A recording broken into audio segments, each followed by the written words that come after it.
Hey, good morning. Good morning. Good morning. I'm coming on to actually help someone. Now, I was asked the question. This is a serious video. It's not one of my joking, singing, video, but I was asked a question from someone that knew me in my past, knew that I was married. And they asked me, what made me get a divorce? What was it about the relationship that made me say, okay, today is the day that I will file for divorce? Well, that could not be answered quickly because there was several years while I was married that I kept saying to myself that I wanted a divorce. My thought patterns were all on I want a divorce. The way I felt about the relationship, about the marriage, was all towards getting a divorce.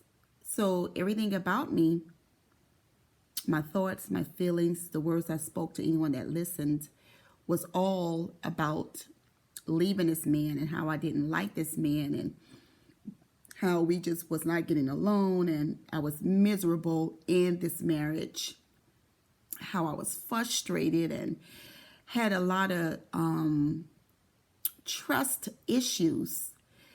And it wasn't the trust issues of him being with other women. It was the trust issues of me being put in a situation where I had to rely on someone else for my security.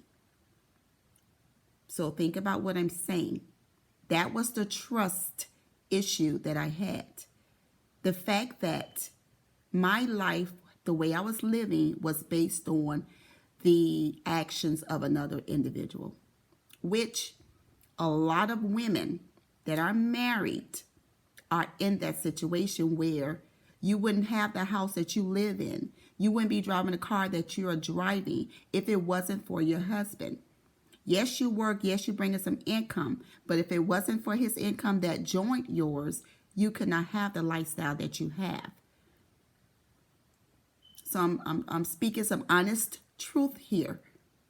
When I bought my house under my husband's credit.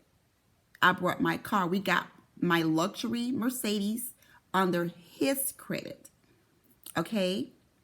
Which is fine because a lot of times that's where you are in that moment in your life when you get married and you want these things. It comes as a couple. It comes as you getting them together.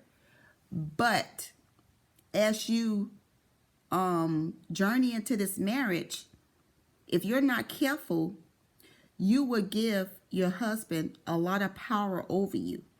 And power being that he would be the reason that you have your house. He would be the reason that you're able to drive that car. Even though you're working and making the same amount or making just as amount of money as he's making, his credit may be better. The time he spent on his job may be longer. He may make more than you. Sometimes men make more than women unless they become entrepreneurs or unless the woman is in a high corporate job. And at that moment, then guess what else comes along with a high corporate job or a job that is paying you well? Stress, frustration, especially if you're a mother. Okay, I was on a job. I was getting paid well. Hourly, we was probably making around the same thing, but he worked more hours, which I could not because I'm the mother, which meant I had to be home with the kids. So I couldn't work as many hours as he could. So he made more money constantly. So at first, that's a good thing that he's making money and y'all are together and y'all are together in a household and y'all building a family. But when your husband decides to hold that over your head, that becomes very frustrating. Everything, all of the arguments becomes This is my house. I make this amount. If it wasn't for me, you would not be able to experience this lifestyle. Now I'm being very real in this video. I'm being very transparent. I was asked a question. If I would not have been asked that question, I would not have made this video.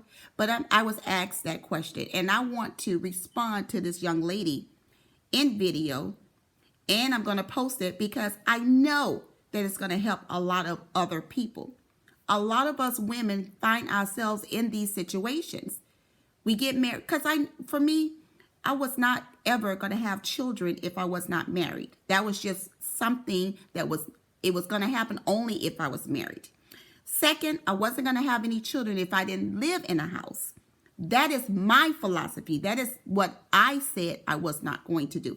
And because I said I was not going to have kids if I wasn't married, and I was not going to live and have kids if I didn't have a house, I had to have those things in place before it came. So before the children came, yes, I had to have the house. Before the children came, we had to be married. Okay? It was no ifs, ands, or buts. Okay? I got that. Fine. But what also I had to realize was get something that you can afford, not that you as a couple can afford. Understand what I'm saying? Because see, people tell you, oh, well, you shouldn't get married thinking you're going to get divorced. You don't have to get married thinking you're going to get divorced. But get married and know that you can still take care of yourself.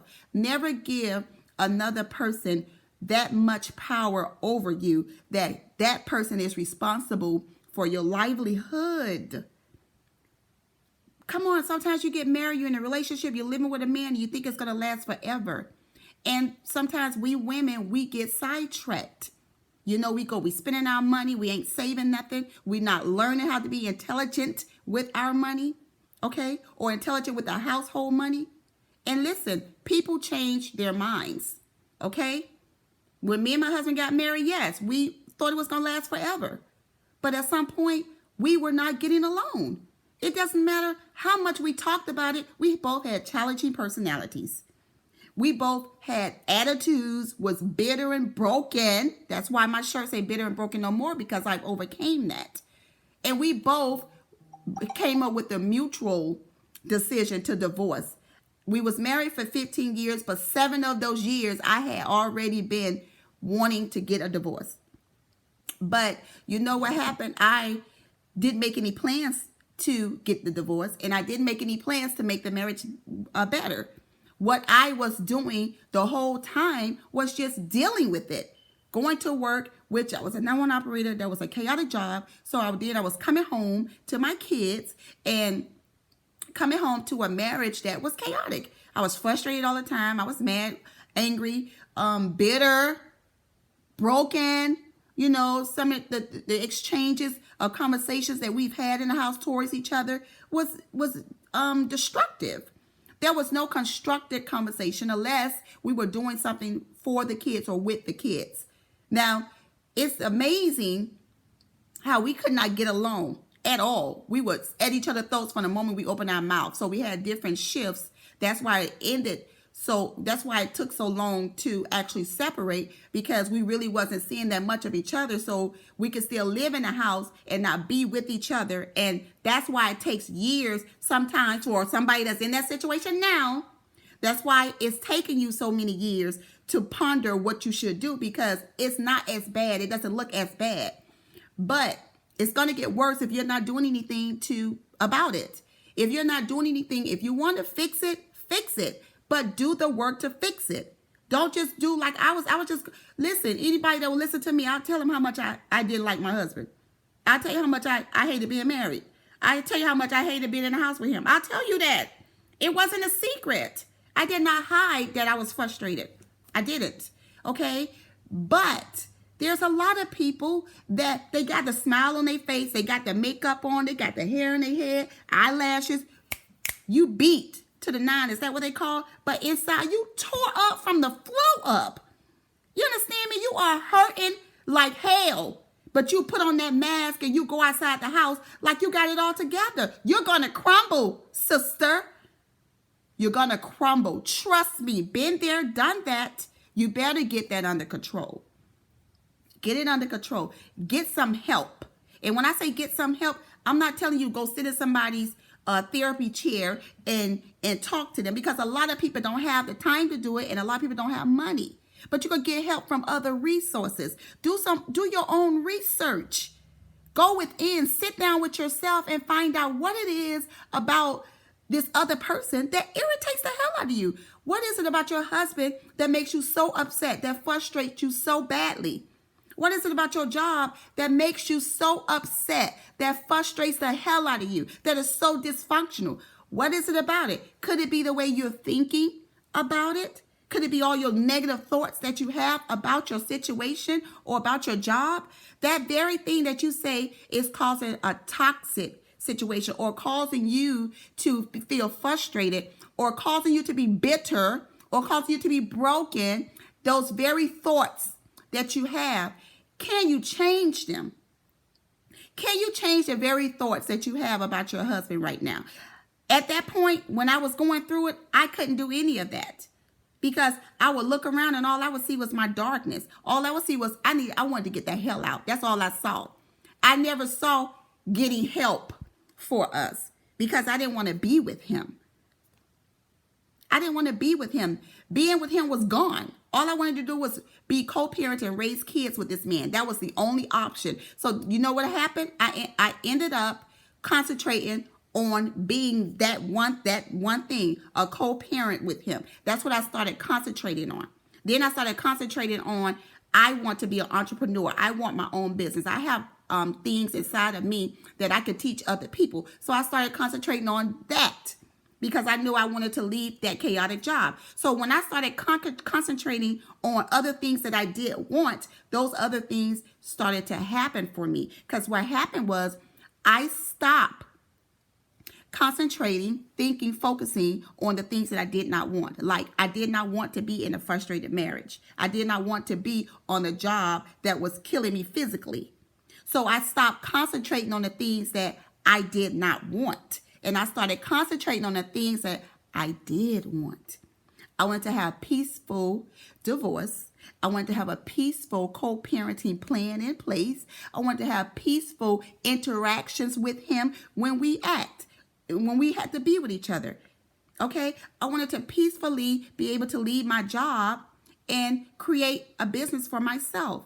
All of these things started to happen for me because I started to focus on them instead of focusing on the things that I did not want, which the thinking of the things that I did not want was nothing but fear. It was fear trying to hold me hostage, and it held me hostage I was married by the time the divorce was completed, it had been 15 years, but I spent 7 of those years wanting a divorce, thoughts constantly on separating from this man. But there was never a plan in place. My life was total chaos because I was a chaotic woman. My life was filled with bitter thoughts. My life was filled with bitter words. My life was filled with bitter feelings towards him. So if I'm thinking about all the things that I don't want, it just brought me all the things that I was thinking about, because I kept thinking about bitter. So it brought me more things to be bitter about. But once I started thinking about things that could be better for me, better things began to happen for me. That's why I have t-shirts that says, you've been bitter, you've been broken, now you're better. That's what that t-shirt means. Okay? So when you see that and you look at that, that's what it means. So I just wanted to stop by and answer that question for the young lady that sent me that message, because that touched my heart. And I decided to be transparent. I decided to make this video in spite of what someone would say, because I know that it's going to help somebody. So if somebody says something negative, it's not going to faze me, because I did what I was supposed to do in this video. It will help someone. Trust and believe that. Okay? This is Conquering Jackie. Okay? I'm at Conversations with Jackie on social media. And my business name is the www.aperfectinspiration.com, where you could go and pick up that t-shirt. Okay? I'm going to try to do more videos because I have realized that people will listen more to what you say than just look at a post.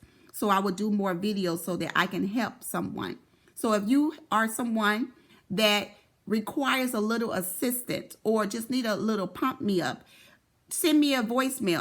Send me a direct message on social media, or you can send me an email. Okay, I have an email account for conversationswithjackie@gmail.com. You can send me an email and I will get your email and then I will make a post about your question. I would do that for you.